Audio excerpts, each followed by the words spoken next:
This is the news on top of the hour. Live from our studio in Georgetown. Kaieteur Radio, 99.1 FM.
Good evening to you and welcome to your evening newscast right here on Kaieteur Radio 99.1 and 99.5 FM.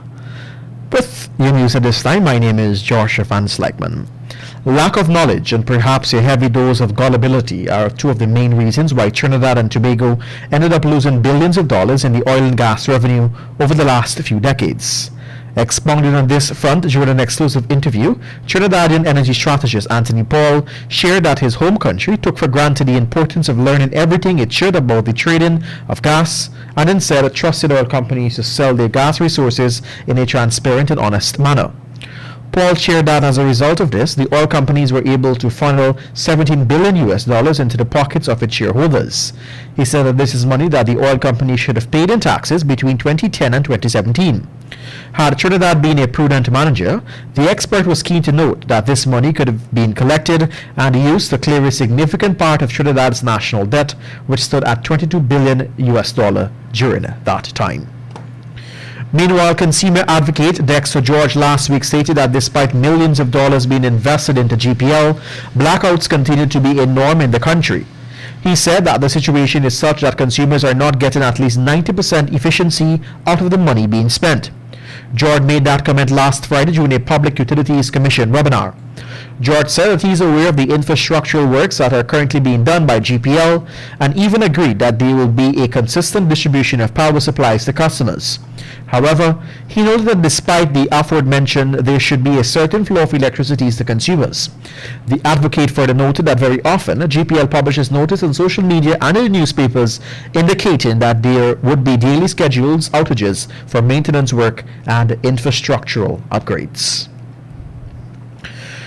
Over the last 3 months, health authorities have been noticing a spike in the COVID-19 hospitalization as well as in deaths. Not only that, but children are now being affected with a more severe form of the deadly disease.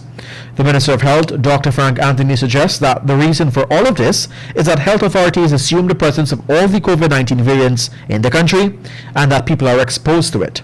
Recently, countries such as the USA have been hit hard with a new variant of COVID-19 virus, the Delta variant, which is causing high numbers of new infections being recorded there. Some variants of COVID-19 are the Alpha variant, which was detected in the United Kingdom, and the Beta variant from South Africa, the P1 variant that originated from Brazil, and the Delta variant from India. And some 7 months after the new board of directors of the National Insurance Scheme was appointed, about 11,000 claims from citizens have been resolved, and efforts are underway to resolve the outstanding backlog. The Minister of Finance, the Honourable Dr. Ashni Singh, said it on Saturday on the sidelines of an outreach activity at Giftland Mall that this outreach is organised by NIS to meet the residents on ground and to listen to their concerns in relation to any issues that they may wish to address with the scheme. Dr. Singh highlighted that one specific issue that has been of particular concerns was the challenge with the untimely processing of life certificates. The reduction, he explained, was a direct result of new interventions employed by introducing WhatsApp video calls to have pensioners who live in Guyana and abroad verify their life certificates. A local mining company has raised concerns after it discovered that another mining conglomerate headed by a Belgian national got approval for a private security service license in 25 days. Yet local have to wait for a longer period, sometimes years, to receive such documents. We understand that it did not take much time either for the foreign operated company to receive permission to carry firearms as well.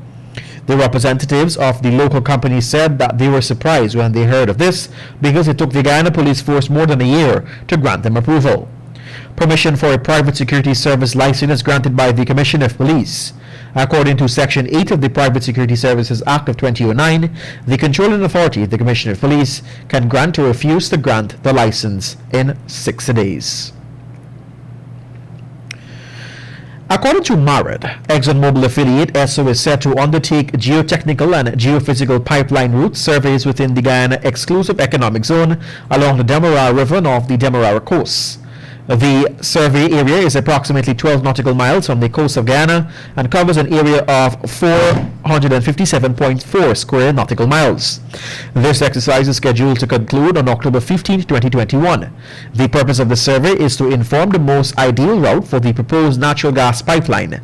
The massive project includes the construction and operation of a pipeline that will transport up to 50 million standard cubic feet per day of dry gas from the Liza Phase 1 and the Liza Phase 2 FPSO vessels to an onshore natural gas processing plant. The project site lies approximately 23 kilometers up of the west bank of Demerara on abundant sugarcane fields.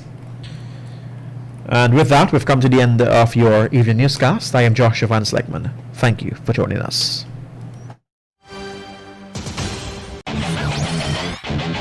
Want value for your advertising dollar? Then place your ads on Kaieteur Radio's newscasts. Streamed live on 6 different mediums, reaching hundreds of thousands. Advertise today and watch your dollar grow. Call us on 225-8465 or 226-8210 today.